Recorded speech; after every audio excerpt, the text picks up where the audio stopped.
Yo! Oh shit, I think my roommate's asleep, man. I should not have done that. Welcome back. He probably has a hangover. Welcome back to Just Kicking It.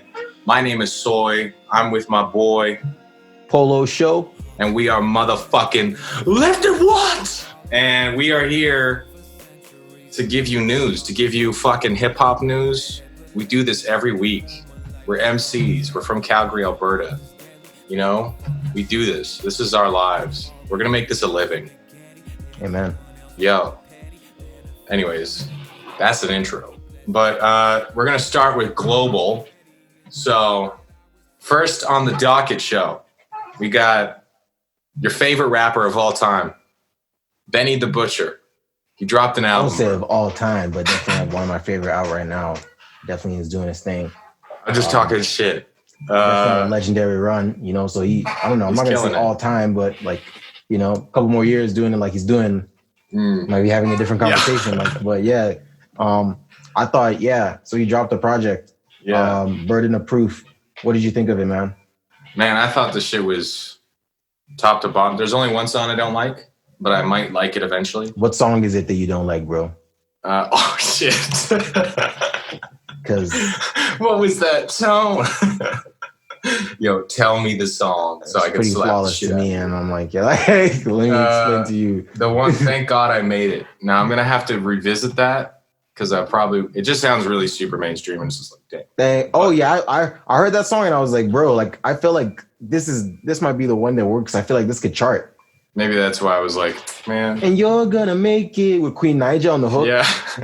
Make it. The beat is a dope, like sample flip. He's like just talking about how like, you know, just the obstacles he had to face to like make it here. Like all these people are seeing that he's on now. And he's like, yo, I had to lose my brother to get here, you know, like it wasn't, I like that. You know, it wasn't a fun journey. But y'all are just seeing the glamour and glory of it. I thought it was a dope. I was like, yo, this is like, I feel like that's like that could be a single for Benny. You know, I always just thought to myself, like, I love Tana Talk, you know that. And I just feel like, I know that Benny can rap, but I just also feel like, man, Benny's never going to be able to, as much as I love Benny's never going to be able to compete with the Drakes and the Futures, you know, in this chart game of hip hop, right? He's probably, even if he gets on, he's still going to be an underground dude.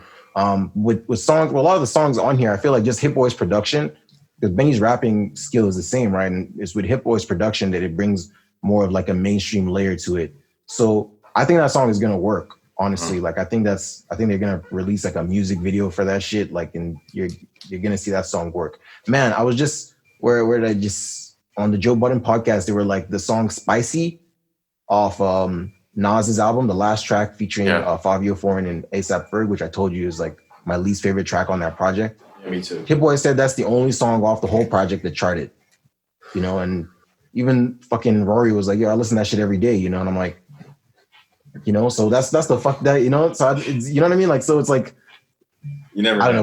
We can't be out here being like, yo, that's my least favorite song. That might be the one that charts, bro. Like that's what I'm saying. Like, I mean, I could still not like it, but no, I see what you're saying. Like it, I don't know. I think it's a dope song. Like that's one of the ones that immediately I heard it. I was like, yo, the Nas one? No, the one we're talking about. What is it? Oh, Thank God I Made it. Thank God I Made it. Yeah, I thought that was a really thought out track. I felt like it's definitely like another side of Benny. That's what I felt. I felt like, you know, I knew of who Machine Gun Black was, right? Because that's a part of the Griselda story. But I didn't like, and we knew from interviews, that's actually Benny's brother. But we didn't actually get that side of his story on Tana Talk. You know, he might have said it when he was talking about the track on his mom. He kind of mentioned like his dead brother, but he never really like delved into that, you know? So I felt like we got that side of him here where he's like, yo, it really made me feel a way when my brother died. Like, you know, these, you know what I mean? Like people trying to glorify the life I had before this, blah, blah, blah. But it's like, you know, these are things I had to like overcome to get here. Talked about being a father. Definitely don't talk about that shit on Tana Talk. You know, just talked about. That'd be really weird. Being fair to his daughters. I learned more, like I saw an interview where one of his daughters is like 22 years old. He has another one that's a teenager. And like, you know, they smoke weed around him and shit. And just like, I don't know, just I just felt like I got a different part of this person. You know, I'm definitely like invested in Benny's story and his journey now. And I got a different a different side of him from this album. I can't complain, man. It's definitely not Tana Talk 4. So I'm not, you know what I mean? It's not a follow-up to Tana Talk 3, but it's something completely different. It's like a different, like you said I think you put it very well in our chat. You said you know, it's kind of like Tana Talk was his Reasonable Doubt. And then this is like his volume 1, you know, and volume 1 was notoriously, you know, Jay's like, all right, I'm swinging for the fences here. I'm trying to hit for the charts, you know. And it's a good album, but you know, again, it's two different sides of Jay, right? Yeah. It's not Reasonable Doubt Jay, you know, but it's still a lovable album. Here's what I'll say, yeah. The album itself, like it is top to bottom, like nearly flawless. The rapping is better. It's some of the best rapping I've heard from Benny, which is saying a lot. And just because it was so real, and the whole album felt like super inspirational, and the production was so good. Oh my goodness, man! You know the snares I heard in this freaking album. I'm like, where did you find that, bro? Snares as well. And I was like, man. And it was so. I heard the sample. What's that one sample? We used it for one of the ciphers. I think it's on. Damn, is it on Sly Green or Famous? It's that sample that everyone uses. It was on Wet Dreams. Yeah, I know what you're talking about. I just heard that and I was like, hey. But I think my favorite track is Over the Limit with Dom Kennedy. That beat is so ridiculous. The rapping, he has this one bar, man. What the hell does he say? Damn it. It caught my attention as soon as I heard it. It was so ill. But there's a bar on there. Something about growing from the soil. Man, that one was dope too. What's more important, the soil?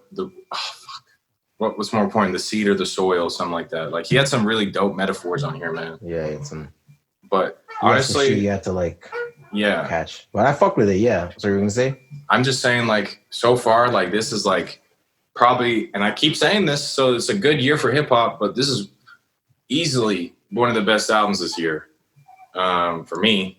I think this is better than Nas's album. I'm gonna go out and say that. I think this is better than Nas's album and Big Sean's album and what do they all have in common? These are all produced by Hit Boy. You know, so it's not just comparing them to compare.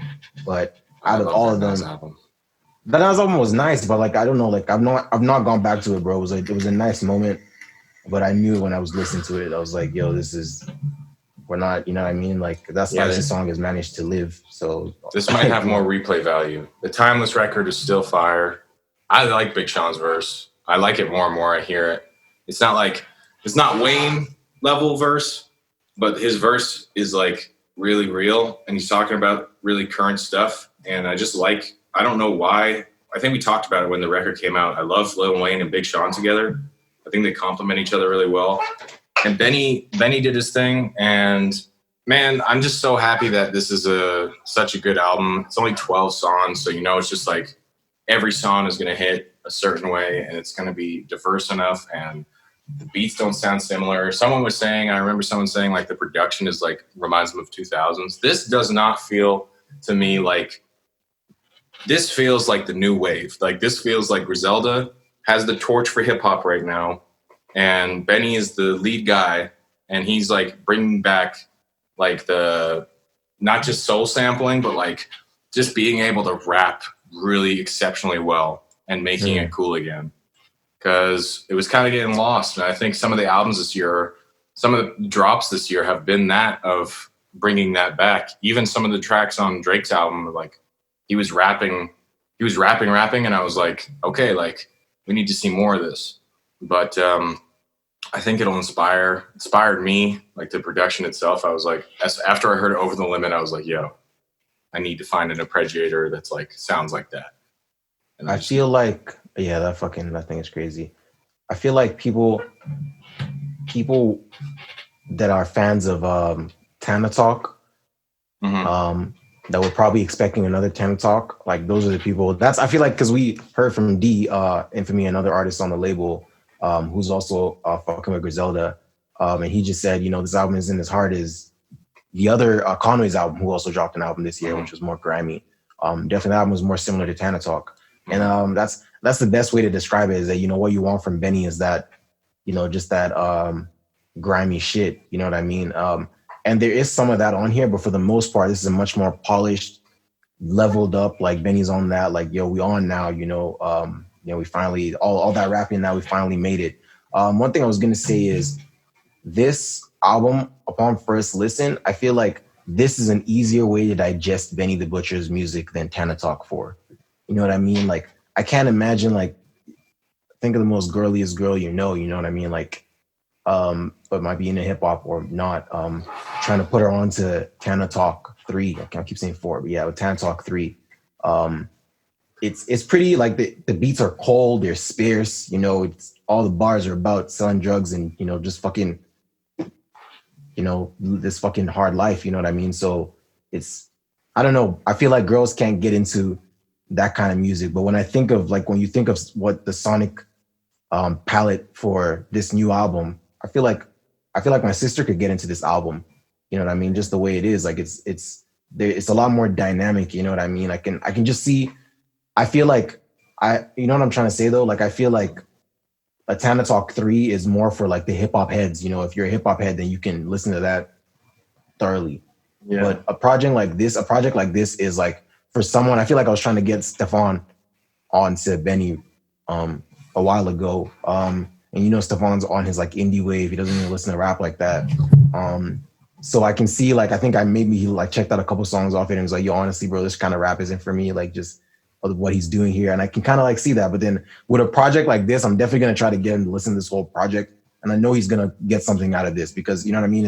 It's a lot more dynamic. You know, I can see someone becoming a Benny the Butcher fan because of this project. Whereas they didn't like the Tana Talk 3, you know, maybe it's because it was too, like, raw hip hop.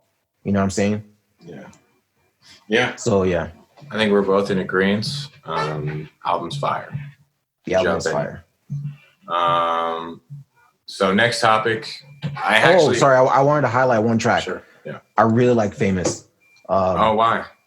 I think I just like that's the one that you said, like, that's how you described what's the one you were just Over the Limit? Yeah. I think that's the one that, like, stood out to me immediately. I love the beat. Man, I kind of feel like a lot of the songs are pretty short. Like New Streets. Yeah, New Streets is like longer. Literally one verse, you know, like, so sad. Before he starts talking, you know, the song barely clocks in at like 1 minute 40 seconds, you know. What are the songs? Famous as well. Famous has 2 verses. And you know, that, like, short, like, 4-bar hook, I just don't feel famous. Well, but, like, the whole song is like 2 minutes before it does the skit, you know. So I don't know, for me being a Benny fan, that's something I was like, yo, why are all these songs so short? But again, that's adding to my point. I feel like that's part of, this is a very digestible album. You know what I mean? Like, I feel like my sister will be able to get into this album, you know, and that's part of the reason is because, you know, it's more colorful, it's lighter, it's not as, you know, harsh a tone, and, you know, the music you can get into, you know what I mean? Like, it's just music that you can vibe with. But yeah. Yeah, I'll probably have this in rotation, probably at the gym quite often. Very good for working out. But yeah, short songs. I think short songs are the future, man. Like, even not I don't want to say the future, but I don't know. But I'm just seeing that trend. Like, I don't want to stay on this too long, but I'm just seeing that trend, like, with these kind of guys' albums. You know, I just feel like you know what I mean? Like, where Benny's album was a highly anticipated album this year, right? But it's like, I feel like if this album was any longer than it is, it would, you know what I mean? Like, people probably won't listen to it. You know what I mean? Like, this album is like all these short songs that I'm complaining about because I just want more bars. I feel like this is going to be digestible for the, I don't know, the Lil Pump fans. They're like, yo, who's this Benny the Butcher guy? I'm like, oh shit, this is pretty nice. You know what I mean? Because it's short, you can get into it. And then maybe once you're hooked from this, you get another Tana Talk 4 where we get some fucking longer verses. Right. But yeah.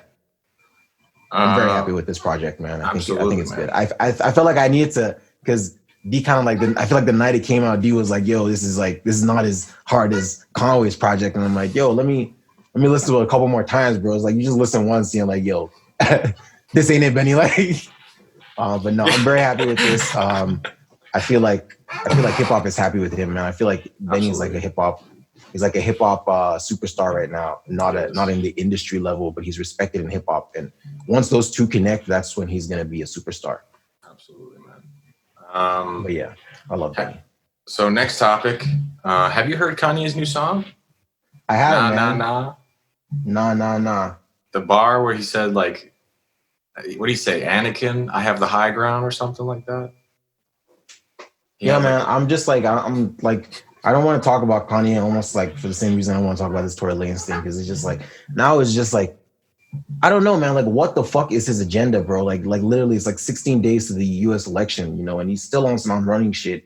He's still like, yo, he said it, yo, I'm a presidential candidate. He's still trying to like, he's still on some like, yo, like that's part of like, you know what I mean? This part of putting out this record is part of the agenda. Do you not recall like when he was on his like, yo, rant last week or about masters and all this shit? He was like, I'm not putting out any more music, any new album or any new music. He said this until I get my masters back. Yeah, that's what he said. Well, you know, so why are we getting a single? He's not a man of his word, bro. That's you know what I mean. Like, so what the fuck? You know what I mean? So it's, here we are again, and it's just like I don't even know. You know what I mean? I'm listening to this music and I don't even like I can't share it to my story like an artist I'm a fan of because I'm like, yo, this is now some political shit. Like, I don't, you know what I mean? Like I don't even, you know what I mean? Like, you know what I do? Yeah, straight up, I listened to the song. So let's talk about the music. I don't like the song. It sounded like a half-ass record. Yeah, but yeah, like the flow I was just off like the whole time. There wasn't one moment where the flow wasn't on point. Like I'm like, why are you offbeat this whole record? But I feel like Kanye knows he's a huge public figure. You know what I mean? Like he knows the power that he has, the power of his voice, and he's fucking. I don't know anymore, man. I was talking to Paxton the other day about like, you know, what do you think of him running? You know, a lot of people are saying that he's just trying to siphon votes from Biden. And Paxton, and that's one of the biggest, we had him on the show a while ago. That's one of the biggest Kanye fans I know. You know, he was like, yeah, that's what it looks like he's doing plainly. He's just trying to siphon votes from Biden, you know, and it's like, I don't know, man. This topic is supposed to be, yo, Kanye West's new song, nah, but it's like, you know what I mean? It's like, you know, Kanye is, nah. you know, yeah, nah. Nah, for real. But like, I just feel like this we're doing this all the time now, man. Like what is Kanye fighting for, bro? Nothing. You know what I mean? These artists still haven't gotten their masters back. He's fighting for himself. Fucking Panda. Fuck, what am I saying? Panda. Fucking Designer's still tweeting at him. You know what I mean? Let's call him Panda. Big Sean's still trying to get his shit back. Bro, imagine if Designer didn't get his masters for Panda. That's his song. That's his only song. Bro, man, they were talking about that on Everyday Struggle this past week and how like, man, I was gonna even bring that up, man, because we talked about it. We talked about how like with the format for the show we did was basically the very first episode they did for Everyday Struggle this week was literally the same format. They did the Benny the Butcher record. They highlighted Big Sean's verse, talked about him getting his masters back. Just, I don't know, just bring that up that, you know, Complex be fucking copying us. But anyways. You just so Nadeska. Yeah, so I just kind of feel like, man, I just don't know anymore. Like I don't like the song. You know what I mean? I don't know if Kanye, like me when I saw this, I was like, oh, all the master shit must have been resolved. You know, forgotten is mad. You know, like that's like, yo, stop believing, bro. Kanye said, like, yo, I'm not putting out any music till you know, so till I get my master sorted out. So I'm like, oh, Big Sean must have gotten his masters back. Yeah. A Designer, everyone must have gotten their masters back, but that's not the case because dudes are still tweeting at him. And they brought this up on Everyday Struggle, man. Designer has a diamond record. Panda, that single, Panda, you know, he doesn't have a lot of songs, but that one single, what is diamond? Diamond means it sold 10 million times. Yeah. It went platinum 10 times, you know, and it's a diamond status. Exactly. So if he owns the master, they owe him a lot of money if they're trying to, like, that's why it's not a small conversation. Be like, all right, here's your masters. He's like, no, you gotta recoup, you know, like that's, like, you know what I mean? That's a lot of fucking money, bro. So that's where that's at. And I feel like they brought, you know, I saw them talk about that, like, yo, you know, I think we talked about that as well. Like Kanye was definitely on some, yo, I'm Moses. I'm here to free my people. you know, and then like all these people are like, yo, you got some slaves though, you know, or you know, like, you know, people are just trying to like point. Now he's kind of like, all right, let me throw some music out there to distract them. You know what I mean? Like, yeah, I'm just, you know, I just want him to retire. I think it's time to hang up the cape. I think this has just been like, I don't know. I can't see myself like, obviously he's not going to win this fucking election. But I can't see myself like calling myself a fan after this, because it's like, what was the point of all this? It almost seems like he's trolling. I saw they brought this up on Everyday Struggle as well, man. Earlier this week, there was a clip of him going around where he shows like, yo, I'm up like 20,000 in Kentucky on his like phone. He's like, yo, look, I'm up like 20,000 in Kentucky. And we're like, oh shit. He's like, let's go. We're going to do this, you know, like, oh shit. And then, you know, they brought up on Everyday Struggle and they're like, yo, so people were like, yo, that's great. And then what it was actually like, that's actually from like a testing, like, what do you call it? Like a testing group, like a test group type vote thing that he was doing earlier this year. So it's not even from right now. You know what I mean? He's trolling, literally. He's all this some 6ix9ine shit. He's like, yo, look, I'm fucking 20,000 up, but it's like these aren't real votes. You know what I mean? And it's like, why? So I'm just trying to like, what is he doing? You know, I don't know, man. What is the message, you know? And I just can't see myself after this being like, you know what I mean? Someone's like, yo, Kanye actually just dropped his album. Like after the elections, I mean, like Kanye just dropped his album. I can't see myself like, you know what I mean? Like, because honestly, this year he's just like, he's posting all these tweets, deleting them. He's saying all this shit that he's not doing multiple times. You know what I mean? It's fake, bro. You know, and it's becoming concerning, bro. You know what I mean? He went after Drake, and that was the end. He deceived his boy. He deceived the boy. The boy, like, yeah. He deceived the boy, and Drake put a curse on him. He's like, "You gotta get the 16." I don't know. Whatever Drake does. And he put a curse on him, and now Kanye is just fucking up every day. I keep, you know, the thing is though, bro, I feel like we're such fans that any bit of like good that comes out, we're just like, yeah, we're like all in, like, yo, Kanye's back. Like he had one interview with Nick Cannon. I was like, this is fire. And then next week he just says some dumb shit where he owns a bunch of people. I just saw he posted that he's going to be on the Joe Rogan podcast this Friday. Oh, shit. So I'm going to watch that. That's going to be the first episode of the Joe Rogan podcast I'm going to watch. Yo, Kanye's back, bro. I'm a fan again. What the hell? I'm watching the whole thing.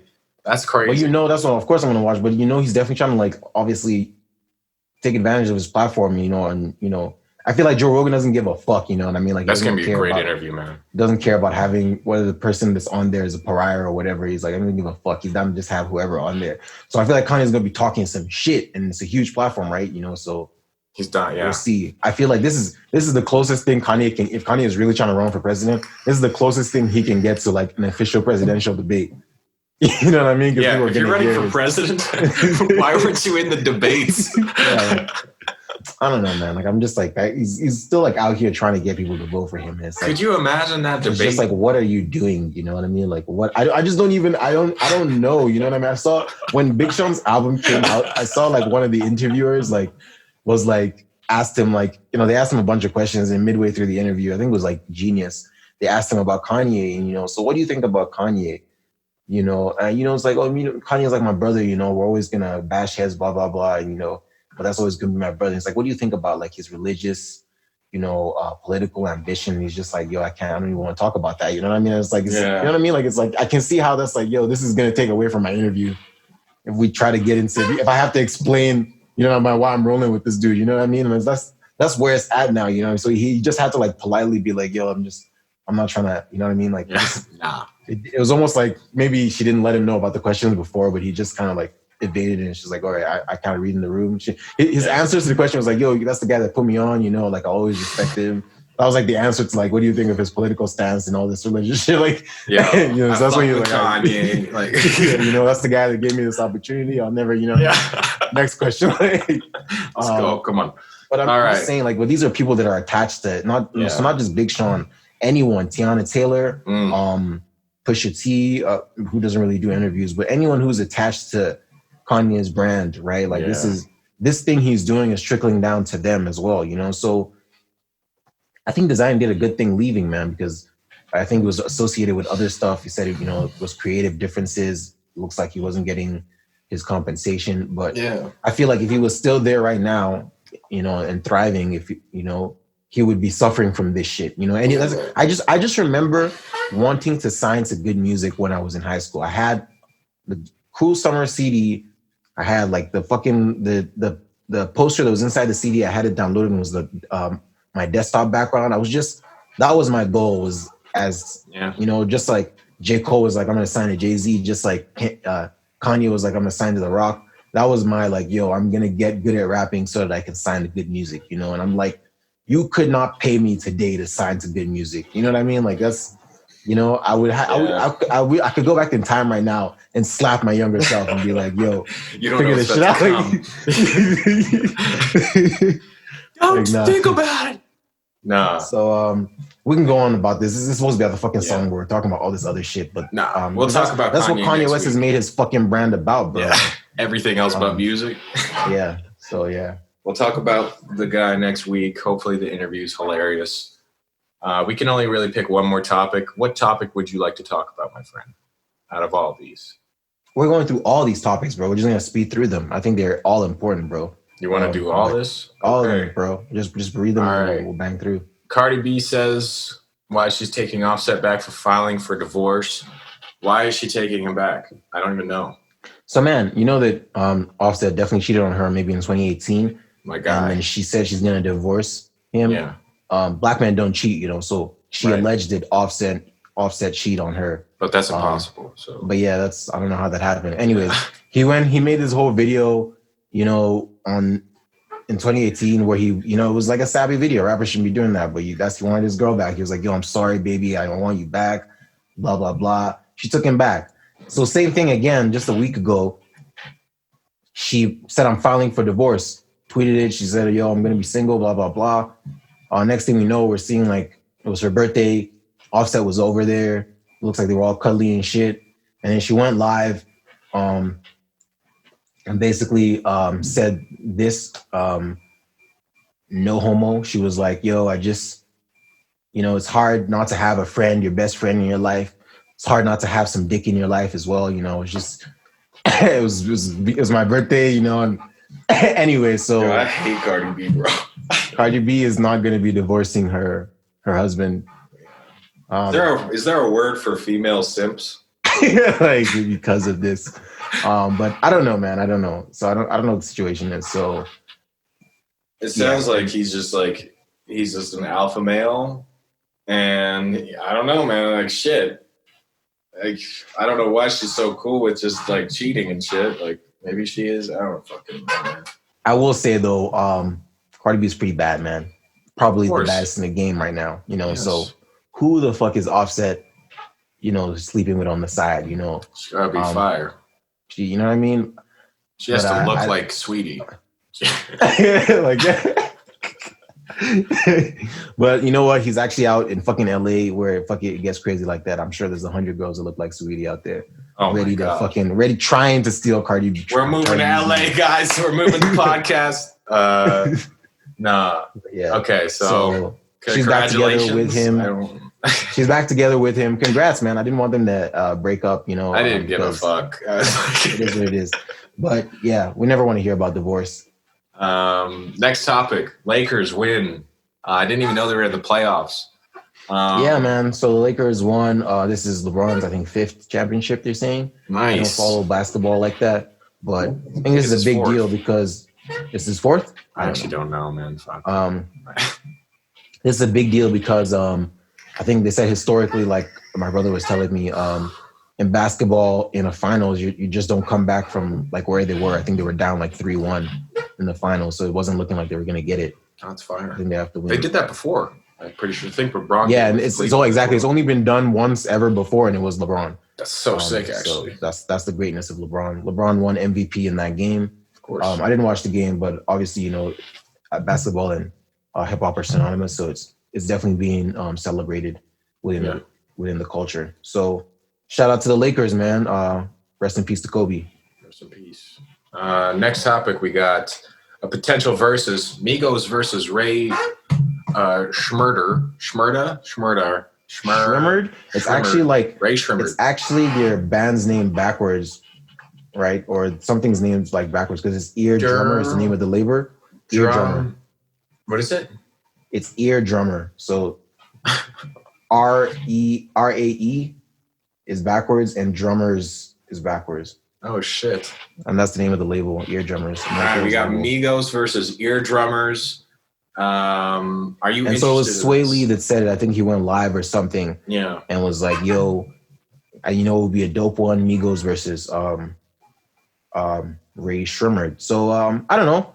I just thought it'd be a good, you know, to just talk about the potential of this. Do you think this would be a legit one, or do you think the Migos will dust these guys? Will rest them. Yeah. So this is I think it's 20 for 20, right? So they can only do their group shit. They can't do solo stuff. Yeah, they can only do Migos stuff. Okay. And Bad and Bougie, which doesn't have Takeoff on it. Right. But yeah, only Migos stuff. Do I look like I'm bad on Bad and Bougie?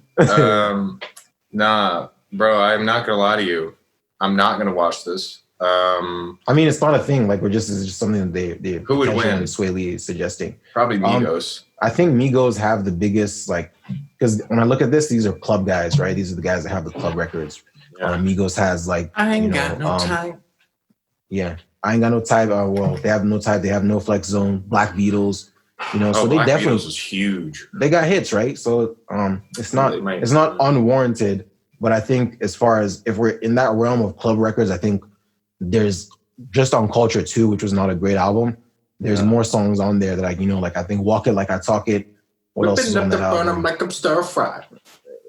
Stir Fry. Stir Fry would definitely be on there. Bad and Bougie from the first album.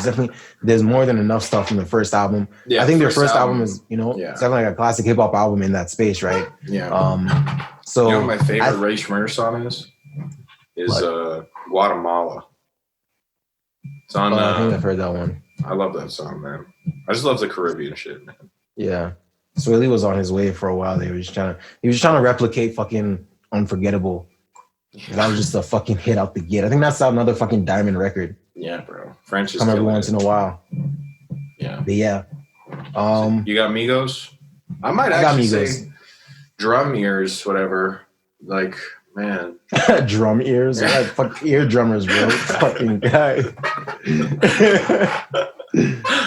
So yeah, what was the name of your label again? Drummers. I couldn't pronounce it. Yeah, I don't know. Fuck, maybe I'll watch it. Who knows? That might just be fun to watch because I'll probably get high. It's not it's just a potential one, right? So yeah, I think if it was to happen, I think just off names, just off what we know. I'm not that big into that music, but off what I know, I'll give it to Migos. I need to do it on Twitch and then post it on YouTube because fuck this Instagram shit is just not working. They're not doing it on Instagram anymore. They're not. They've been doing it on like Apple Music. Like that's right. The DMX and that's right. Yeah, that's good. And so you'll still get a link you can access from Instagram, but if you don't need Instagram, you can just go on Apple Music and watch it live. Those were trash. What do you mean? Just the quality sometimes was just like. Oh yeah. They had to step it up. And I'm glad it turned into something that's legit. Because it's a dope thing for the culture. Yeah. Next topic, we got Ice Cube meets with Trump. I saw what Ice Cube had to say. I don't see anything wrong with it. He explained himself really well. He literally just said, I don't have any party choice. I'm just going to meet with whoever will meet with me. And he has an agenda for himself and he's making sure that's done correctly. And he said that the Democratic Party wanted to wait till after the election. So basically no. And then they said the Trump administration was willing to meet with them and they added it to their plan for the next 4 years. So that's why I did it. So I think I kind of agree with you. Like he articulated himself very well.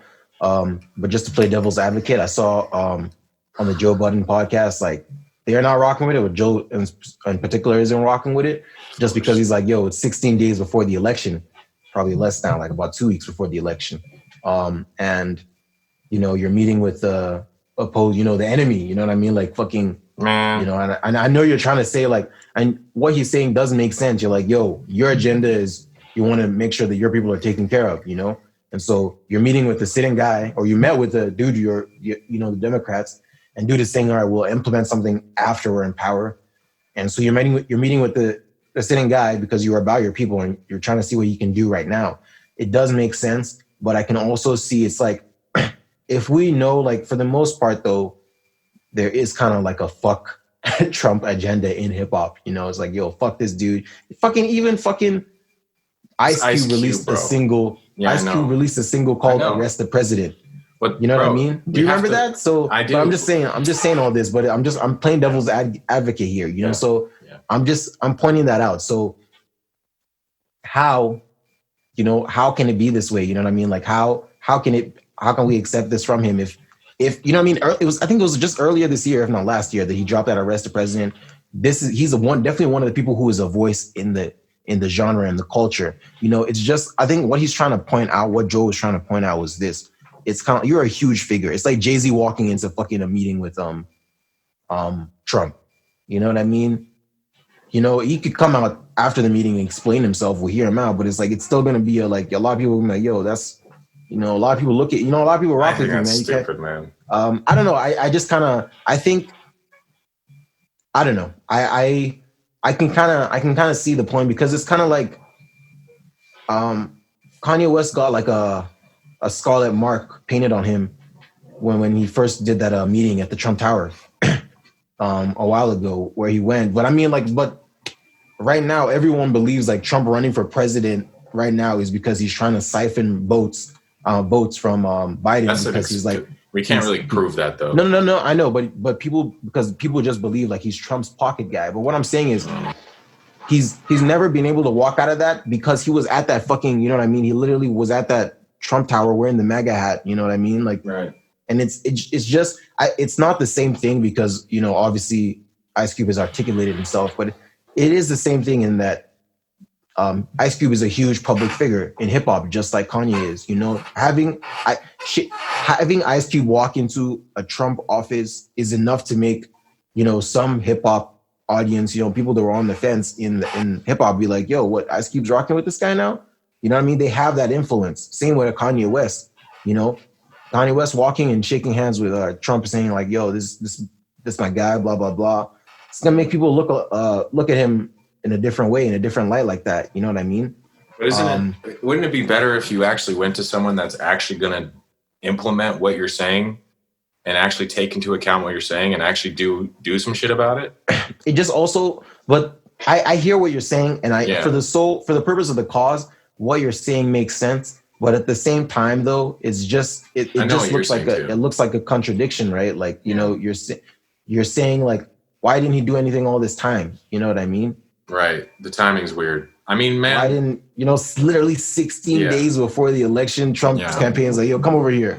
You've been asking for favors this last 4 years. I'm in a giving mood today. Man, for me, you know what I mean? Like, nah. It's gonna be so hard for me not to trust Ice Cube.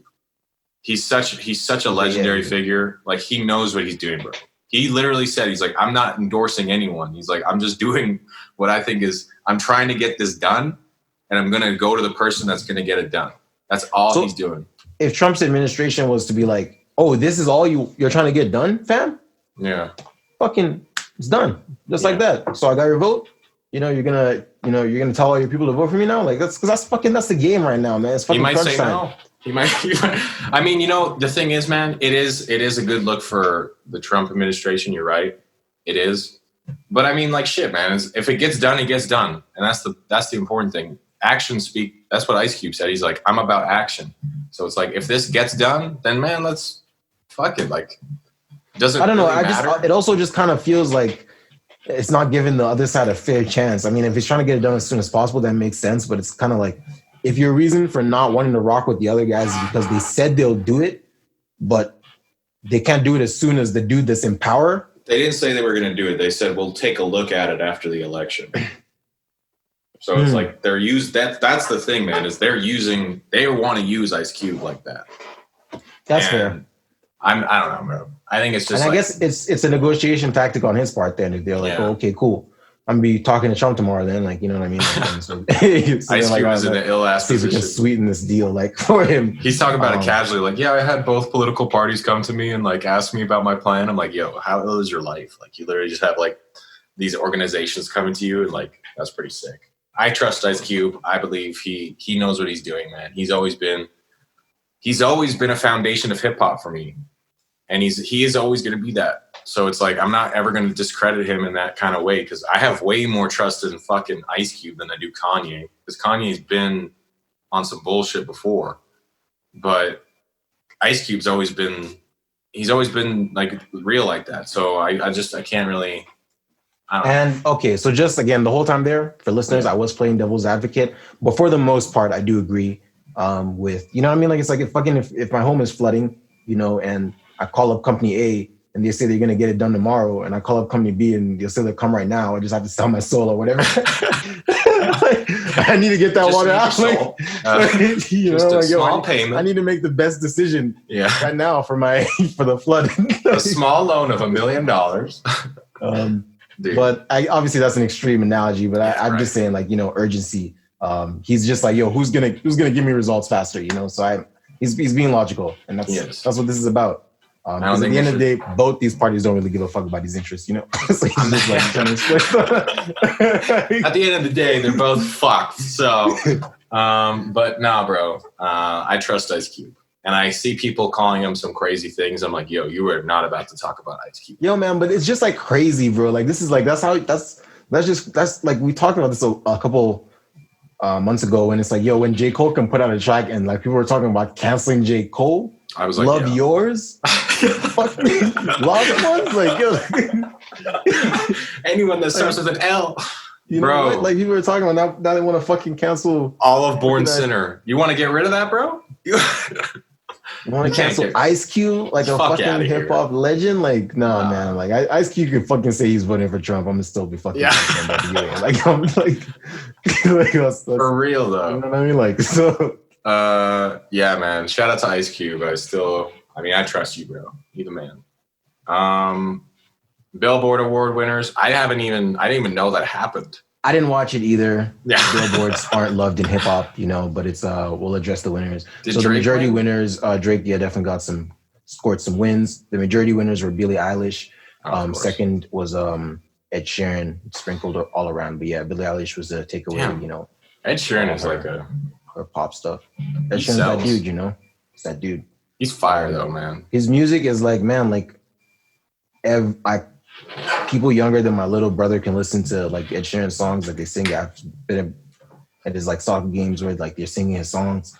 My mom likes his songs. You know, my grandma can rock with this shit. They play his stuff at weddings. You know what I mean? It's you know what I mean? He's like the poster boy for just like wholesomeness. You know how I knew it was dope?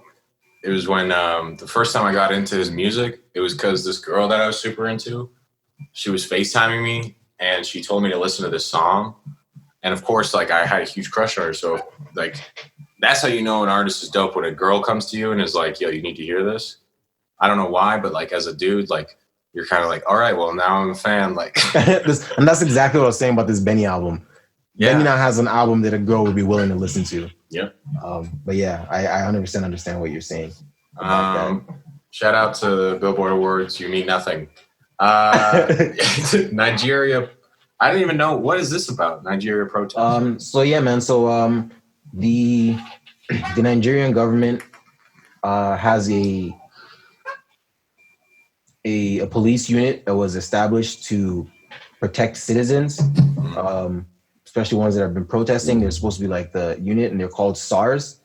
But straight up, like, the government like disbanded them, and disbanded, but not officially, you know. So they still exist, and they're operating under government law. These guys are police, and they're shooting people like flat out in the street. They're like, you know, if you're protesting, like, they have military authority, you know, like so it's like people are getting shot flat out, dead in the street, and it's like, who are you gonna go? The police?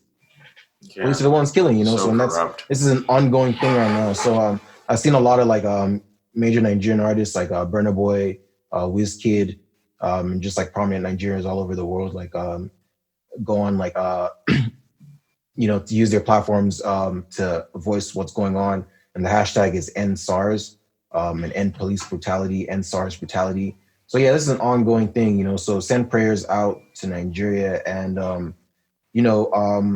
look more into it, right? And if you can use your platform as well to create awareness, right? That's what's gonna make that change over there. So pray for Nigeria. I'm from Nigeria, so very close to home for me. Yeah, we'll keep it in our prayers. I'll definitely legitimately pray. So, that's all I can really do right now. We need God, bro. That's what the world is begging right now. Word.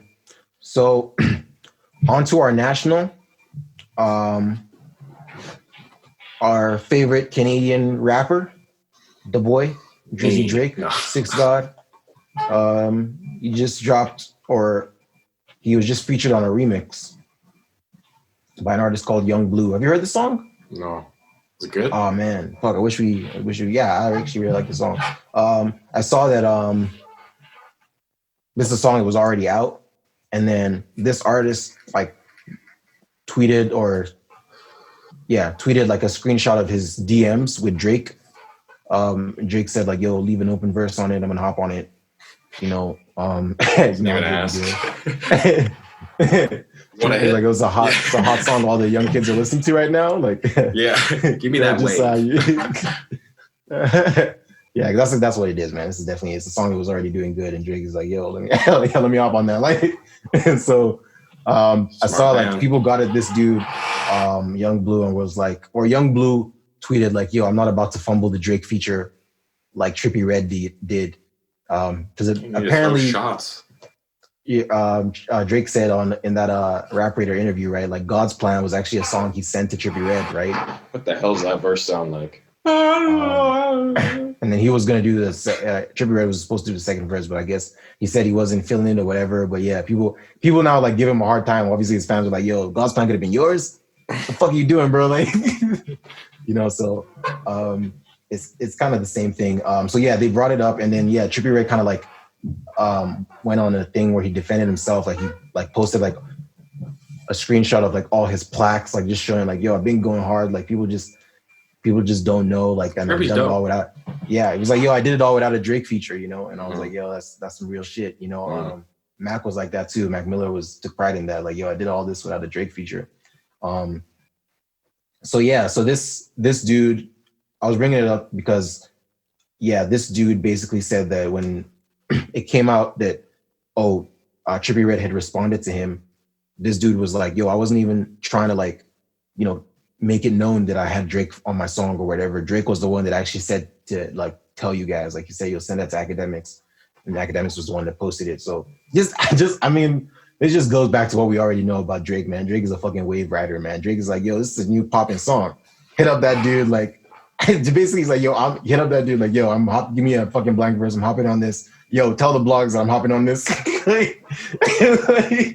Your man wants to ting. Like, what? But, that's how he stays in the game. So, in the verse, and they talked about this. You'd like this, man. You should definitely listen to this afterwards.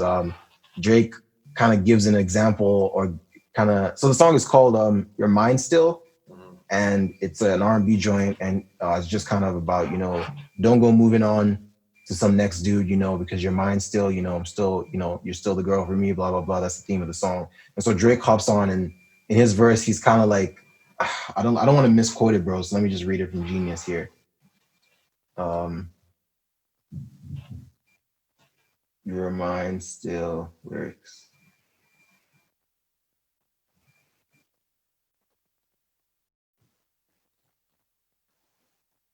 So he said, I wasn't looking for your secrets. They just came to me and they contradicted everything you claimed to be. I took you to the club and you hugged on somebody that I know. And I know them type of hugs. Same shit I do to women. I know I used to fuck. And I know they with a nigga, but they never brought it up. So could have done a better job reading / performing that, but the general theme is, like, yo, when you take he's like, yo, I brought this girl to the club and she's hugging on this dude, but like that hug that she just did with that dude, I know that hug, that's the hug, that's the hug I've done when, when I'm I go to the club and some dude introduces me to this girl and I'm like, I gotta pretend like, we didn't smash before. And I'm like, oh, hey, what, Karen, right? Like, Karen. You know what I mean? I think I know you from somewhere. They made fun of it on the fucking Joe Budden podcast. They were like, yo, when you just know that's the situation when you introduce, or maybe you're the guy, you introduce your girl, you see your homie, and then homie, you didn't even introduce him to the girl. He's like already giving her a hug. He's just like, it's like, you know what I mean? It's just like, he's already gone out of his way. He's like, you're holding the drinks. He's like talking to her. Like, awkward. I feel like it's different. And, and then after he walks away, like, so who was that dude? Oh, you just introduced us. Get the fuck out of here. Yeah, don't lie to me. But that was a funny perspective Drake brought to that song. I really I feel like that made the verse. But it's an R&B joint, so it's actually a good feel record. What do you think about that scenario? It's a very real scenario, man. You never know. I've definitely been with some women. I mean, shit, man. One of the girls I was with, it felt like that was happening all the time. I was like, every time she introduced you to someone, that was quite a hug. That was. You really know each other, huh? Like, you really know each other. Yo, you said and I get mad. I'm already jealous as hell, as a person. So it's like, imagine that happening to you, every week. Where you go to the bar, and it's like everyone knows this one bar in Arkansas. So everyone's there all the time, and you always see someone new that apparently she knows real well, and you're just like, fuck. Oh yeah, you guys just friends, eh? Yeah, it's a nice friend. I slapped the shit out of him. He comes near. Look, they said how about you, bro? Yeah. You been in that situation? I don't think I've been in that situation. I don't know, man. I definitely am not kind of dude that definitely goes to fucking clubs and bars with a girl. Even when I was in a relationship, when I was in relationships, I've never been in a relationship where it's been a club. I feel like the whole club thing is a whole, it's about a social food chain type thing. You know what I mean? It is about confrontation like that. You do stand a chance of fucking running into some dude that your ex is smashed going to the club. I feel like that's especially never my whole. Yeah. My whole club going experience was as a single guy. It was never I never, or even just, I never was in a position where I was I had a girlfriend and I was going out with other single people or we're going to the bar, you know what I mean? And, you know what I mean? So I wouldn't say that's been there, but I definitely have been that dude doing the hug though, and definitely. Oh, you've been the hug. When it's because it's it's literally the girl had introduced, she was oh, this is my boyfriend, we're at the mall, and she was oh, this is my. And I just I saw her as we're walking by, and it literally is the kind of thing we met off Tinder. So it was I didn't, you know what I mean? I was literally just gonna, give her one of those nods and keep walking, yo, we're doing a thing. She was holding the dude's hand. So I was yo, we don't have nothing to say to each other. She goes out of her way to be oh, I'm minding my business. I take out my earphones. I'm oh, okay. And, she's oh, hey, long time. And she's oh, and she she's oh, blah, blah, blah. She's oh, this is my boyfriend. And obviously she says, oh, this is my friend, from way back. Literally we met on Tinder a couple months ago. He's my friend from a way back. And I just for me in that situation, actually, it wasn't even I feel I think what Drake is doing is in his situation, it's kind of the dude is a, some slide dude that just made his way in there and is trying to talk to the girl. But it's in this situation, I think, man, I'm honestly, I'm pretty sure she was still on Tinder while she was dating that dude. That's why I wasn't trying to trip. So it was so I just felt, you just seemed she was. Yeah. She made a point. She made a point to come to me and talk to me oh, this is one of my friends. She was and I was dude had the same facial expression I had on yo, we don't have any business talking to each other, dude. You know what I mean? I'm just bro. But yeah, I was gonna say on the podcast, but and they were sometimes you have the one dude that he comes, he hugs the girl. You didn't even like introduce him. You hug the girl, and you can see there's like a slight hump in the hug. You're like, yo, what? He walks me, yo, what the fuck was that? Even you gotta ask your homie, like, yo, bro, like, why you humping my chick? Yeah. Dude. Yeah, bro. You really know who your friends. You know those hugs, though. You know who your friends are when you bring your girl around, and then like all of a sudden they're just like super talkative. Like they're usually like real quiet, but then they're all like upbeat and like talkative. It's like, yo, dude, chill the fuck out. Like, yeah. Yeah, like, yo, don't. What did why am I upset? Like, what the fuck? Joe always acts like Snow is his girlfriend, Snow Allegra, right? And I think Rory, they were talking about her, and they're like, what's the name of what's track number, something on her track list or album, blah blah blah. Rory or just got it out so quickly. Like, yo, whoa, that's pretty quick. You got that out there, man. At least pretend to look it up, bro. Like, that's my girl. You just had that like off the top like that, dude. Yeah, that's how I feel about Camila Cabello. I'm like, yo, chill, bro. Like don't. Like, what do you mean? I just like, she's so beautiful, bro. Like, I want to marry her. Like, oh my goodness, I love her. But she's definitely fine. She's definitely fine. Is she the finest of the Fifth Harmony group? Probably not, but there were definitely some baddies in there, man. I don't know. She's Hispanic, man. Like, I just have a soft spot for Hispanic women. To any Hispanic women listening, yeah. So yeah, that's how I feel. I don't know. Yeah, I don't know. I thought that was a really funny thing, you know. It's definitely a thing that happens. It's definitely a real life thing that happens every day. Yeah. Every single time, you know, sometimes even you're like there's a hump, but it's like, yo, that hug took a little bit too long. I just introduced you and you guys were hugging for like 15 minutes. Yeah. Yo, don't ever rub the back. Like, don't rub the back. I don't want to see any of that. Like, oh, dude, you're stalling. Can you hear me? Yo, this looks crazy. Your face is just frozen as a smile. It's like so pixelated. I'm sending this to you. Look at this.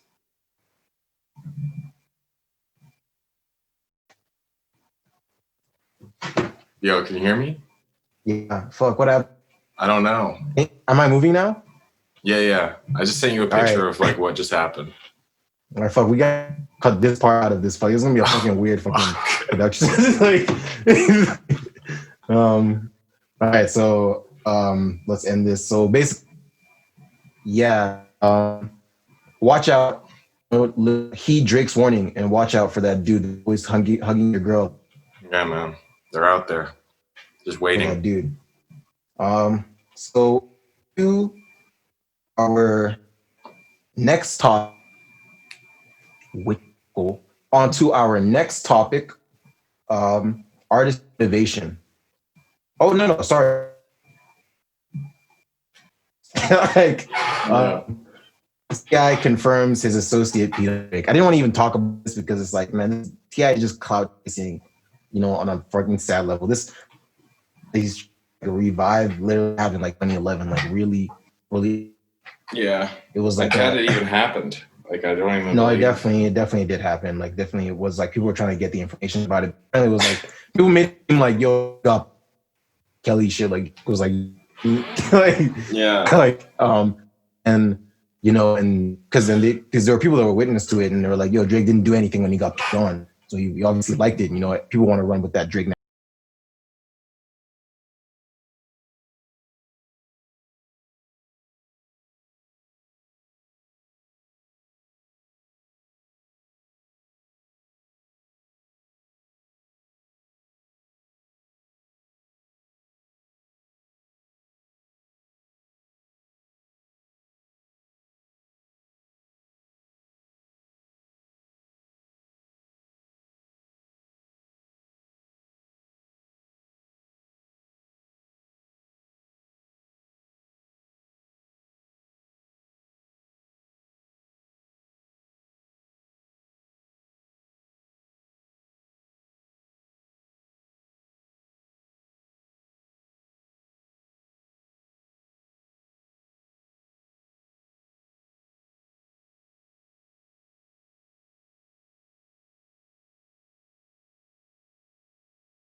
So Drake got beat on.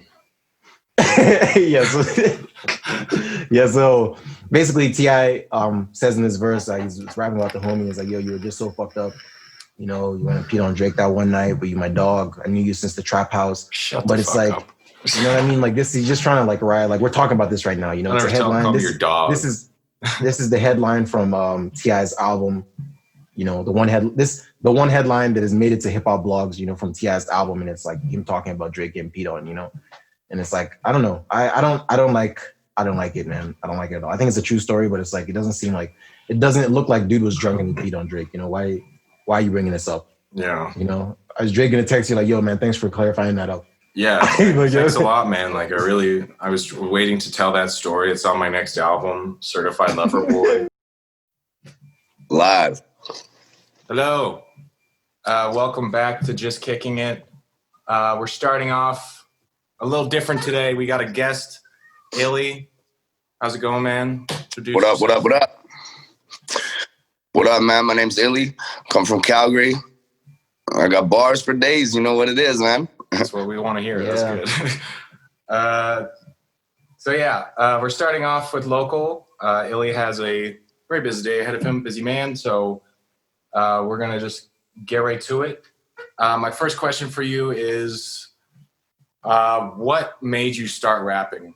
Like, when was the moment that you were like, all right, this is what I'm going to do? And then you just like didn't stop from there. Man, we used to make tracks, me and the homies, all the time, and we were just messing around and shit like that. And then, you know, one day we went to a party, and I just decided to put on one of these tracks that I put out, and then boom, bro, everybody in the party knew the track, and it was hype as fuck. And me and my homies were like, yeah, and then that was it, bro. We were like, yeah, we're gonna make some music. Word. When was this? Like, how long ago was this? Probably like 2010, maybe 2009. Nice. Damn. Okay. What was like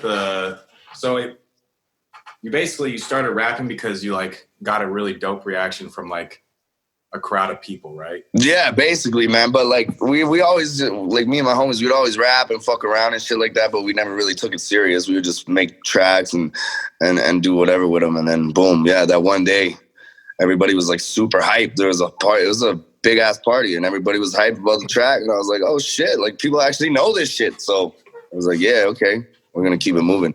Word. It's probably a good feeling. I checked out your song. It was super dope.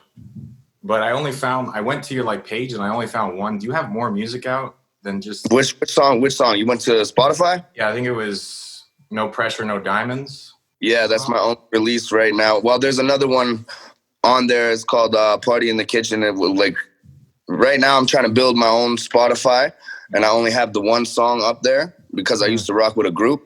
But you know, life gets in the way. People got busy. And you know what I mean? Some people have more time than others. So I'm just building my catalog right now. And I'm about to start uploading a bunch of new shit in the new year. Dope. Nice. You can go man, on YouTube. I have a bunch of stuff on YouTube. Hold on, let me look it up. SoundCloud too. SoundCloud. It's all under the name All Out Killers. All Out. All right. I'll check it out. What was my next question? What would you like describe your style as? Like when you like, because to me, like I'm an MC as well, and my style is like an amalgamation of like a bunch of different rappers. Like it started out like a lot of J. Cole, started out like a lot of M. You could hear the influence, and now it's like more just a melting pot of a bunch of people. Mm-hmm. Who would you say is in that melting pot for you? I'd have to definitely say Big L. Eminem has a little bit to do with it for sure, but you know, I can't really fuck with M anymore. It's just too much for me. But like, you know, his older stuff definitely had a little bit of influence on me. I like Tupac, man, because Tupac spits like the realest shit, and like same as like you said, J. Cole, like But my style, man, is more like, it's just me, man. You know what I mean? I can't really say that it sounds like particularly anybody, because I don't try to sound like anybody. I try to sound like me. I try to do my own thing. You know what I mean? I try to separate myself from everybody who sounds the same as everything that's going on. You know what I'm saying? Yeah. Yeah. I know what you mean, yeah. Okay. Is there like, so you said like, so you like the old school more? Or yeah. But it's not even to say that I don't like the new school stuff anymore. That's just like basically referring to Eminem only, man. He's a little bit too hard for me to listen to. You gotta rewind and you know, it's almost like you gotta turn the beat down and just listen to the words. You know what I'm saying? Have Genius like right beside you while you're like he's too intricate with it, man. Like as I'm driving, bro, I'm not trying to decipher rhymes in my head and figure out what this guy means. You just want to hear music. I get that. So he's like battle rap on a track, you know? What's that? He's like battle rap on a track. It's super weird. He switched the style crazy. I was gonna ask as well. Do you have a studio at your crib or? Yeah. I'm just chilling here in the studio right now. Oh, that's dope. So that's like. Do you have like a 9-to-5 or do you do the music? Yeah, I have a job, man. As shitty as that is to say, nobody likes to work, but yeah, I have a job, bro. And then I do some recording and mixing for people. And then I'm recently getting into like shooting videos and doing all that kind of stuff. That's awesome, man. Trying to transition away from the 9-to-5 into the dream life, you know? That's what we're doing too. That's why we're here. Cool. Is there like I know I had an album, like when I heard 2014 Forest Hills Drive for the first time, that was the first time I was like, okay, this is like what I want. This is like my biggest inspiration as far as like music goes. Like I was always rapping here and there, but then I heard that and I was like, hey, I'm going to take this seriously. Is there an album for you that you heard, like where you heard it the first time, you're like, oh my gosh, like I have to do this, or like, is there an album for you like that? Oh yeah, bro. Dr. Dre, bro, Chronic 2001, greatest album ever fucking made, bro. Agreed. You know what I mean? Like even today, man, you can listen to that every single song, banger. You know what I mean? And like, I always looked up to that piece of work because I want to create a piece of work that lasts like that. You know what I mean? Like it's just timeless, man. It's timeless. You can put it on at any time and it's just bumping. Makes you feel good. Yeah, we talked about that last week. It's like the song Explosive and Show. Yeah. So he's like, Dr. Dre doesn't even have like a verse on there, but the song is so fire. He probably heard it. He's just like, I don't even need a verse. Like, yeah, man. Like that's what I'm saying. There's gems on there, bro. And it needs more love in this day and age. I swear. It does. If you haven't heard that, like Dre hasn't put out another album, or I guess he put out that like Compton project, but I don't know. Like that's why Dre hasn't put out another album, because it's like I know that's why, to follow up that body of work. Like yeah, okay, so like you know when you're sitting in the studio and you got a beat and you write a sick fucking verse, bro, and then it's time for the second verse. And then sometimes you're like, damn, how am I going to kill it like that? You know what I mean? I feel like Dre is like, how am I going to make another album like that when that was like, you know what I mean? That's my masterpiece. And that's why I think he had to release Detox, bro, because he doesn't feel like it keeps up with that. Yeah. He announced he's not going to be releasing Detox, that Compton was going to be his last album. I don't know. I feel like that was a safe play because that album was like attached to the movie, right? It was a soundtrack. So he's like, yeah, exactly. I love that album, to be honest with you. I think that album's pretty hard, but yeah, I know, but I don't know. We're not talking about it like we talk about the first Chronic or 2001, you know? Like, yeah, exactly. It was a nice moment when it happened. That's but why it's like people are still waiting on Detox, bro. I am definitely still. I still believe. I have hope for some reason. Yo, there have been so many people over the years, like Lil Wayne, Drake, they've said, oh, we have songs on Detox. Like Kendrick has said, like, yo, we've done X amount of songs for Dr. Dre for Detox. So Detox is definitely a folder on Dr. Dre's hard drive that exists. You know, I don't think we'll get it till. And I think it's only for him, man. Long after he's only gone. for him. Yeah. Like sometimes you just like, house in the studio, like switches off all the lights and just fucking bumps that shit. And it's like, yo, that was fucking fire. Like, Yeah, do right. that to no one can hear it. Like, straight up, man. And plus, when you're on the billionaire status, I think your plans have to change a little bit to keep that billionaire status as well. big facts, big facts. Yeah, did you see the news about Dre and his wife recently? Oh yeah, how she was trying to take him for some millions. Yeah, and then I also just saw like as a follow-up thing, like she's being like under investigation for like embezzlement or something. And like yeah. See, I didn't facing really like jail time, you know. And I'm like, yo, so that's what she needed that but money for. I stuff like that too. I was like, man, these bitches out here are crazy, yeah, bro. Yo, she was really trying to get $2 million a month. like she wasn't a criminal. Like, jeez. But yeah, that's some side stuff. But we love you, Dr. J. We're glad you got to keep your money. Yeah. So I have one question for you, man. So you said you're dropping some new music coming forward. What can we expect from the new music, right? Like this is a dope position to be, right? You definitely have a base, but you know your Spotify only has like that one track. So you know what I mean? You kind of know like the direction you can go from here. You can build the sound that people perceive of you on Spotify. Yeah. So I guess what can we expect from your next body of work or next single or next release? Shit's just gonna be lit, man, and the pressure's not gonna let up. That's all I can say about that, bro. You know what I mean? Like I'm gonna continue dropping, I'm gonna continue making these moves, and I'm gonna continue shooting videos, and that's the only thing you could do, man. Like as an artist, is keep pushing your content, man. Keep putting things out, and I've been slacking for a long time, and I took this time during the lockdown and this pandemic and all that to really like focus on my craft and figure out like a game plan. And I got my homie working with me. He's the one who linked me up with you guys. So he's putting me in the right places to promote myself and stuff like that, man. So, I just got the game plan moving. I'm just working on the content right now. And then boom, when it's time in the new year, man, and like it's going to be full force. That's dope. Yeah. What about videos? Like, have you shot any official, like, or do you have any videos in the works right now for any artists in the city? I'm going to shoot a video this afternoon for Real Side. I don't know if you guys heard of those guys, but they're a dope group.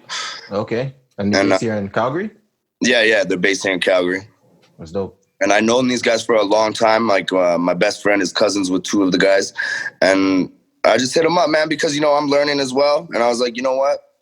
Let me link up with you boys and we'll shoot a video and see what the hell happens. You know what I mean? Mm-hmm. Mm-hmm. And like I just been doing like promotional videos. My homie owns a barbershop, you know what I mean? So I shot him a little promo thing and I'm just learning, man. Just expanding the knowledge.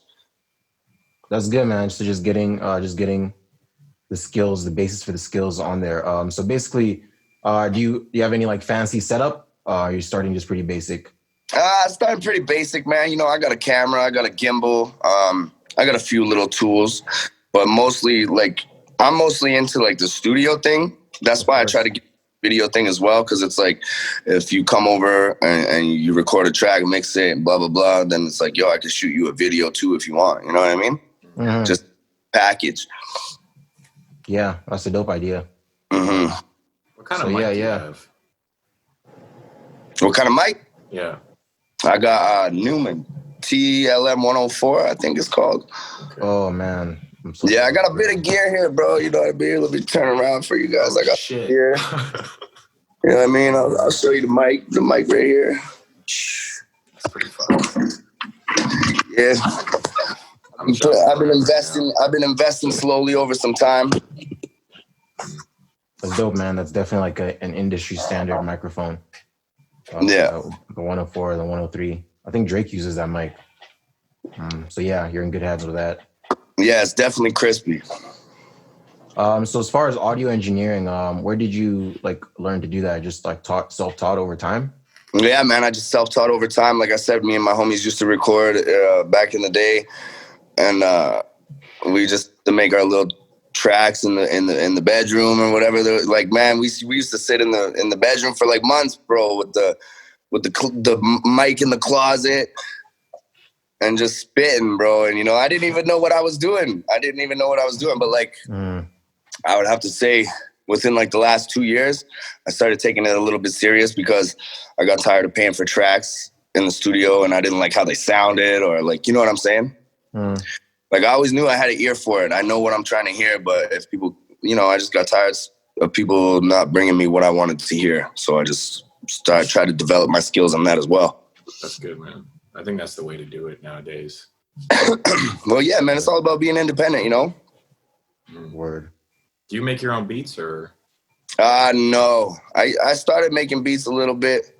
I can make beats, but by the time I'm done making beats, man, I don't even want to write to it anymore. So I gave up on that one. I just started buying my beats. Yeah, I feel you. All right. So this is like, I don't know, you don't have to answer this, but you said you were in a group before? Yeah. So are you not with that group anymore? Oh, no, we still do our thing. Okay. When time's right, man, everything will fall back into place. You know what I mean? Right. Yeah. Okay. I thought that would be a deeper question. No, like it's all good, man. I still kick it with those guys every day. Okay. You know what I mean? And we still make plans and all that shit, but you know what I mean? Life gets in the way, man. People get married. Some people have kids. Some people have jobs. Some people have no time. You know, me, I'm just about to grind. It doesn't matter. I'll make time every time. And other people are just different about it, bro. So it's like, you know, I respect it. They're still doing their thing. You know what I mean? Right. That makes sense.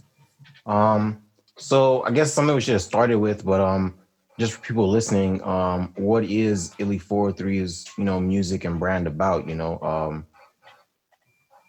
So what is it that you represent that would make someone be like, all right, I rock with that, you know? I represent being real, bro, and being lit and fucking just keeping it real, bro. Like, it's all about keeping it real with me, man. I swear to God, if you can't keep it real, bro, I don't want nobody around me that can't keep it real, you know? That's it, man. That's it, man. I'm all about grinding too, bro. Like, I'm all about putting work in. I'm all about just keeping it moving, regardless of the situation, regardless of setbacks. It doesn't matter, man. You just gotta, you live with it, Mayweather shoulder roll, and keep it going. I like that. Yeah. That's cool, so that's the questions I had. I always want to know this, but you kind of gave, I think you may have already given some, but who's your top 5? Everyone's got a specific top 5. Your personal top 5. It doesn't have to be objective. Okay, like I always say the same people, but it's in no particular order. Like, you know what I mean? 5 is 5. It's not 1, 2, 3, or 4. It's 5, right? So I got Big L, Tupac, Big Pun, Biggie, and King Los. Pretty nice 5. King Los is why King Los? King Los is lyrically insane, bro. And he speaks like the realest shit too. He gets me hyped, bro. He puts me in a good mood. His music is not very negative. You know what I mean? And like, even me, man, I made a lot of negative music. Even still, sometimes I make some negative things, you know what I mean? And it's like, you can't put negative out into the world and expect positivity, man. So that is where, like, I'm trying to transition right now into switching it up a little bit because, you know, I'm at a different point in my life, man. I used to live in a negative way and I don't live that way no more. So I have to figure out a way to present the way that I'm living, the way that I'm feeling right now. Right. That's great, man. I believe hip hop should always have, you know, some underlying positive message. Yeah. Even some of the negative songs, man, they have positivity in them. But like, you know what I mean? There's a lot of negative shit out there and a lot of repetitive shit too. So I'm trying not to, like, you know, my thing right now is like, I don't want to talk about money and stuff like that. Because everybody talks about money, man. It's just the way hip hop is, you know what I mean? But it has to change. Yeah. I feel like it's on the horizon of like going back to more like conscious, more real rap right now. Yeah, I do, because man, it's you can only hear the same song a million times. It just sounds different, right? Yeah, dude. I did get kind of into the new age a bit. I started appreciating Future and stuff because I worked with a bunch of guys that like played like Future and like Kodak Black and stuff like that. Mm. So I started to appreciate it a bit more, but I still prefer the like your top 5 is like all super lyrical guys. I'm just like, I love like lyricism and bars and like, but you're also able to like do it in a way that's like they're saying something, but at the same time it's like metaphors and punchlines. It's like it's such a lost art, you know? Yeah, it's like a mix, you know what I mean? Mm-hmm. That's dope, man. Yeah, so I mean, is there any more questions you got, Show, or No, those were all my questions. Did you have any questions for us, man? No, man. You guys make music as well, you said? Yeah, man. So we're both rappers. I go by Polo Show, and that's Soy. And we both have solo and group projects on Spotify. Okay, so you guys rap in a group together, or? Yeah, so we have a record label, and the label, all the artists on the label, our group is Lifted Ones, but we're all like solo artists. Okay. You guys rock with Darius and stuff then? Darian from Sweet 16. Darian, yes. Sorry, man. Darian. Yeah, I think I seen a couple of videos of you guys doing freestyles downtown with the mic outside and all that. Right. Yeah. That shit is dope, man. You keep doing that, bro. Word, bless, man. Mm-hmm. Yeah, we have a couple of those freestyles lined up, and so that's what we're trying to do, and that's what the blog, just trying to grow that platform. Darian isn't associated with that, but I do know Darian and Sweet 16. Cool guys. That's a dope dude. Okay. Sweet 16. Yeah, I was looking into that the other day. I thought I thought y'all were a part of that, man. That's my bad. All good. But yeah, that's a dope dude. I think Golden Boy, who's with them, we used to roll with us. So yeah, that's family. We still rock with them. I don't think we've had a moment to like meet with the whole group, but we should. I do know all of them. So it okay. is. Yeah, I was just looking at you. I was just looking at your face there, and I was like, "Yo, I know this guy from somewhere." And then it clicked in my head. I was like, "Yeah, that's that video I seen where you guys were downtown freestyling." Okay. Word. That's dope, man. Yeah. So you guys do any shows or anything like that? You guys ever open up any shows? We do, like, obviously prior to the pandemic, man. We were about to be doing shows every month. Obviously when the news of the pandemic hit, right?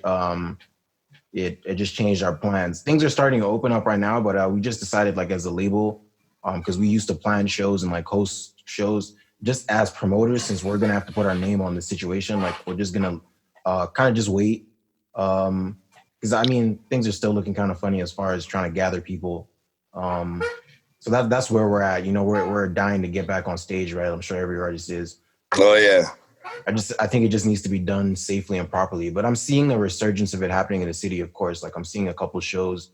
It looks like it's 50 people maximum, right? Like, people are trying to watch those limits, keeping masks on, like all that stuff.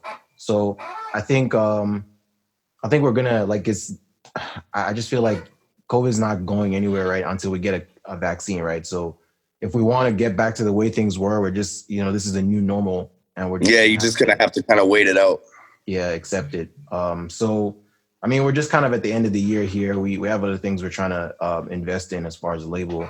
So I believe, like, you know, we'll know when it's the right time, but I just, like, for us, that's kind of the issue, is like, we don't want to be putting our name on on putting on a show. Right? No, that's exactly what happened with us too, man. Like I said, like, you know how I was in the group thing and we ain't doing our thing no more. We had we had our own promotion company too, Leveled Up Promotions, where we brought like Ace Hood and we had artists come through. We did a couple trap shows or EDM shows. We did a couple shows anyways, man, and we made some paper or whatever. But yeah, we had big plans, and then same thing happened, bro. Like, pandemic hit, and then boom, everybody's situation was in a bind, basically. So that's why I started doing the video thing, man, because it's easy just to sit at home and learn instead of just sitting at home doing nothing. You know what I mean? You gotta take advantage of that time. Right.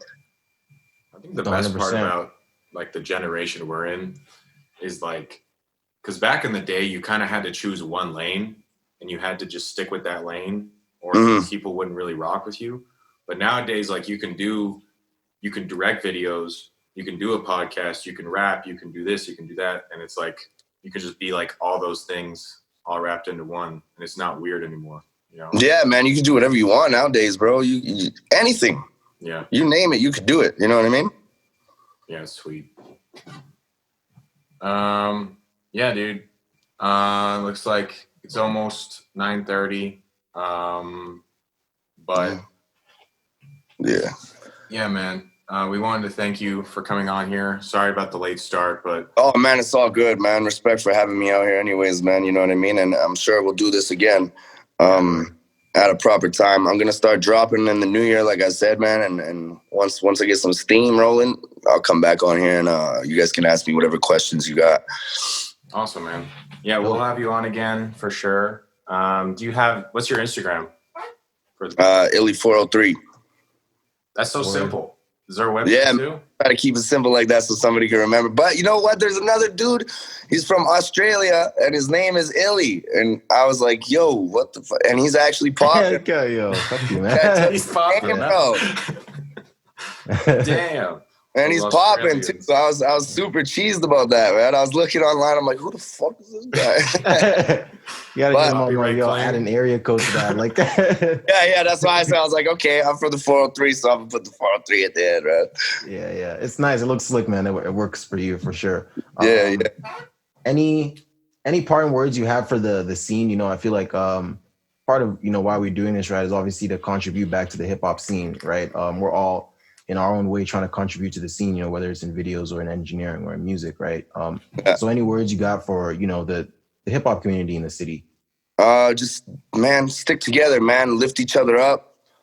Help promote each other, man. Don't be hating on people, man. Life is too short to be hating on somebody because you don't like the way they rap or the way they sound or like, you know what I mean, man? Just because it's not for you does not mean it's not for everybody, and you ain't the judge of that shit. But stick together, man. Uplift each other, like help each other out, man. Calgary, the hip hop scene is not big here. It's not as big as everybody claims it to be. And you know, if you want to be on the map like Toronto and all that shit, man, bro, we got a lot of work to do, like individually and collectively. You know what I'm saying? Yeah. And just because you're working individually does not mean that you can't work collectively. That's all I got to say about that, man. Because it's hard out here, man. You guys know how it is. It's fucking hard out here. It's a grind for sure. And so, yeah, I guess that's the same thing. You know, it's just trying to pass on that message that we should. It's not a one man, you know, job to like do it all. Like if we're trying to, like you said, if we're trying to take it to the next level, like Toronto or any of these major cities where it's like, yo, that's a hip hop city. We have to collectively have that mindset where it's like, yo, we have to help each other, right? And if we all have that mindset, no matter what, man. And that's what, like, that's why I try to help out as many people as I can, man. Like, yo, I'll record people for like next to nothing. You know what I mean? I'll go shoot your video for next to nothing, bro. Just because I'm learning does not mean I'm going to try and steal your money, dude. I'm trying to help people out. Yeah. You know what I mean? It's not all about the money at all, man. It's about making the scene grow, man, making everybody grow. Like we need to put our city on the map, man. And it's the hardest to get love in your own city. I don't know why, bro. So yeah, I think we've talked about that, and that's what we're trying to normalize with this podcast, with the blog, is, you know, trying to normalize supporting each other. There's definitely like a stigma in the city where it's kind of like, you do your own thing over there, I'm gonna do my own thing over here, you know. But it's like, you know, even if that's gonna be the case, it's still okay to like look over and be like, yo, I'm acknowledging what you're doing. You know what I mean? And that's what's gonna boost us up. You're like, oh, these rappers all fuck with each other. There must be a scene going on here. That's what I mean. So yeah, that's kind of how I see it. So you definitely are on the right path with that, man. So yeah, thank you for that. Yo, man, that's why you guys are helping me out by putting me on your platform. You know what I mean? I'm helping you guys out from coming to your platform, and that's the way it works, man. You know, you gotta give to get. Word, big facts, man. All right, big facts. Thank you so much for being on the podcast, man. We'll yeah, have you man, on again for sure. Maybe talk to Shosho about doing one of those Friday ciphers if you want to just. Oh yeah, bro. Let me on there, man. I'll eat something up. yeah, man. Well, we can set that up. We gotta like book to episode 7 right now. So yeah, definitely hit me up, because yeah, we shoot them like ahead of time, right? Just so we have. Oh yeah. Fridays aren't coming and we're like, yo, we're getting a video from, right? So this way we're stocked up. So yeah, man, definitely we could probably even shoot it before the end of the month, but it won't come out till November. So yeah, definitely either you can reach out to me or get your manager. And shout out to homie as well. He's been very patient with me as well and just setting this up. You have a good a member on your team there. Yeah, that's my guy, man. He's been putting in work for me heavy, and like, you know, I've been trying to help him out as much as I can as well. And we're doing our own thing too, you know. So that's all it is. That's all it's all about, man. Just keeping it moving. Word. That's great, man. All right. Thanks, dude. All right, bro. Hold it down. Hold it down. All right. So on to artist motivation. So artist motivation for today is, let me pull it up here. I finished reading the 48 Laws of Power. Very, very dope. So law number 30. Really dark, isn't it? They put it's definitely like cynical. Mm-hmm. Is that the word I want to use? I think so. It's definitely like a pretty like weird like point of view. I don't know if someone is just having that whole like, I don't know. I feel like take what you can from it and like adopt it to your philosophy. Yeah. But if you're just like how to be a dictator. Yeah, exactly. That's exactly what this is. Like, yo, how to be a cobra, how to have no love in your life. How to only have power and nothing else. But yeah. At one point I'm reading is like Joseph Stalin. I'm like, what the fuck? Yeah. One of the people he always brought up was Ivan the Terrible. Yeah. This dude's like, the history remembers him as Ivan the Terrible. You know, I'm like, it's in his name. It's not a good example. Just a lot of the people, like another person he always brought up was Talleyrand, Napoleon's minister or right-hand minister. And just everything I got from him is like, yo, this is a conniving son of a bitch, you know, like, you know? Time for me to be that, yeah. Like, how is this like, this is like probably the one person whose name comes up the most here. And I'm like, yo, this is who I should emulate. I'm taking the bits and pieces that I think are useful, but I'm not going to fucking, like, I'm not going to kill anyone for a role. Yeah. I'm not so, going to I poison someone. That's why we're bringing it up. It's like, it's definitely, I feel like if you're definitely in battle and you're going to war, probably the mindset and the lack of fucking emotions in it is probably good. Yeah. But, you know, for a practical use in the real world, in society, you can definitely tone down a lot of stuff, but it is a very motivational read. It is. Yeah. So the law I have here is Law 34. Act like a king to be treated like one. According to Law 34 of the 48 Laws of Power, this kind of self-confidence is contagious. Others will believe it, and you can ask for and receive what you want. Your belief in yourself will become a self-fulfilling prophecy. I think that's powerful right there, man. That's like some powerful self-help, like conscious shit, because like it really what that statement is saying is if you believe, like if you treat yourself like a king, if you believe like, yo, everything I want out of life, I will accomplish. I will be great. I'm going to talk like a king. You will manifest that, you know, you will bring that to yourself, that you're making that your prophecy. And another thing I wanted to bring up was in the book, he describes it as, you know, people throughout history who wear crowns, you know, seem to have this, how did you describe it? Like they seem to have this lack of their mindset or their belief, their philosophy of the world seems to have like a lack of limitation. You know what I mean? Because if you have the crown on your head, you're the dude that can be like, yo, that dude off with his head. You know, you're the dude that's like, yo, we're building a wall there where, you know what I mean? And that's, and back in those days, that kind of power, you know, you just got from, oh, my dad was a ruler, you know, and now the crown falls on me because I'm, you know, second in line, blah, blah, blah. So you didn't really earn the power, but you know the value. Maybe you watch your dad on the throne. You were raised to be the king. So you know the value of having that crown on your head. And so what he brings about it, or what he brings up in the book is basically people who are born into royalty are born with this mindset, you know, are born with this, like, yo, anything can be done. Once you have that crown on your head, you're a ruler of all. The impossible can be done. Whereas the everyday person who's never had a crown or wasn't born into royalty doesn't think that way of themselves, you know, but if you cultivate that mindset, and I think he says, if you cultivate a majesty mindset, see yourself as a king, see yourself as royalty, you attract those things to yourself. Basically, just like a king would have attracted, the most loyal of servants, or, all the power that he brought to his kingdom, at the end of the day. Because at the end of the day, when you think of what a king is and a kingdom, it really is just one man making decisions, but the power of that man's decisions are amplified by the throne, by the fact that he has that crown on his head, and it's like, all right, this shit is going to go down.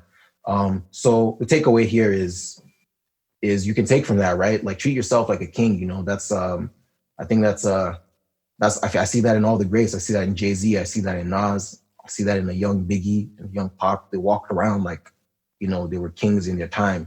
Those that are still alive, they walk around like they are kings in the time, right?